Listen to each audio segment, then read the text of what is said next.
Assalamualaikum warahmatullahi wabarakatuh. Perkenalkan, nama saya Mulyt Jafriana dengan NIM A321248087.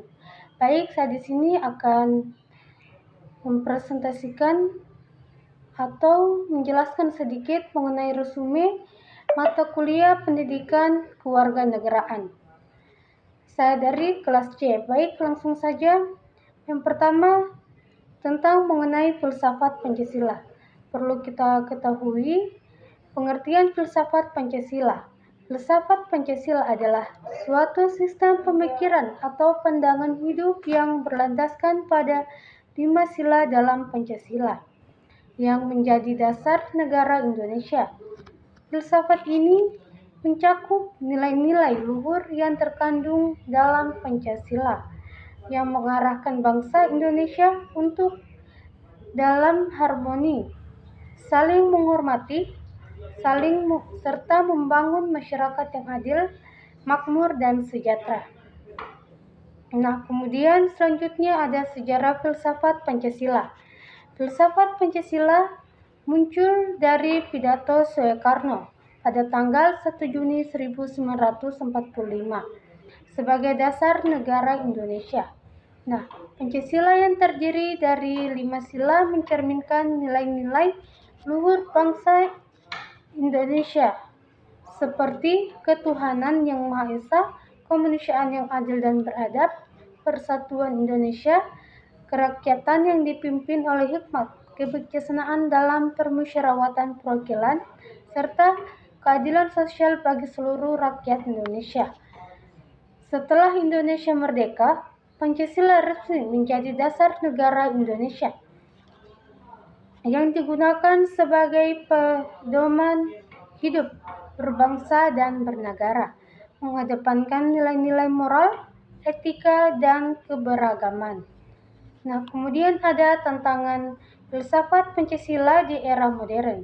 Tantangan ini ada 5, yaitu yang pertama ada globalisasi dan pengaruh budaya asing. Kemudian ada kemajuan teknologi dan informasi. Kemudian yang ketiga, tantangan pluralisme dan toleransi. Kemudian yang keempat ada ketidakadilan sosial dan ekonomi. Dan yang kelima ada politik, praktik, dan korupsi. Baik, selanjutnya ada relevansi filsafat Pancasila di era modern. Itu ada 5 juga. Yang pertama ada landasan memperkuat untuk identitas negara. Kemudian Pancasila sebagai pedoman demokrasi dan keadilan. Kemudian menjaga persatuan di tengah keberagaman. Kemudian yang keempat ada Pancasila dalam pembangunan sosial dan ekonomi. Kemudian yang terakhir ada menghadapi tantangan teknologi dan informasi. Baik, selanjutnya pada makna dan arti sila Pancasila. Yang pertama terdapat pada sila pertama, yaitu ketuhanan yang Maha Esa. Menunjukkan bahwa Indonesia sebagai negara yang mengakui adanya Tuhan yang Maha Esa. Semua umat beragama di Indonesia diberikan untuk menjalankan ibadah sesuai dengan agama dan kepercayaan masing-masing. Kemudian yang terdapat pada sila kedua yaitu kemanusiaan yang adil dan beradab.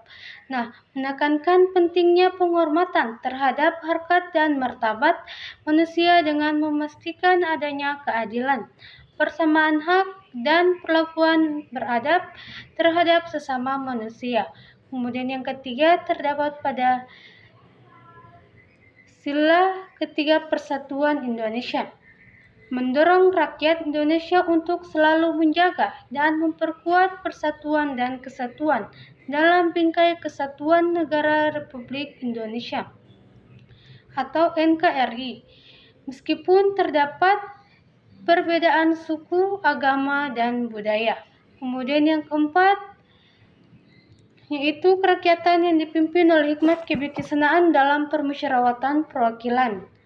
Menekankan prinsip demokrasi dalam pengambilan keputusan, Setiap keputusan harus diambil berdasarkan musyawarah untuk mencapai mufakat, dan perwakilan rakyat yang terpilih diharapkan bisa menjalankan tugas dengan bijaksana. Kemudian yang terakhir, pada keadilan sosial bagi seluruh rakyat Indonesia. Nah, menurut adanya pemerataan dan keadilan segala bidang, baik ekonomi, sosial, politik, dan budaya, agar seluruh rakyat Indonesia dapat merasakan kesejahteraan dan kehidupan yang adil.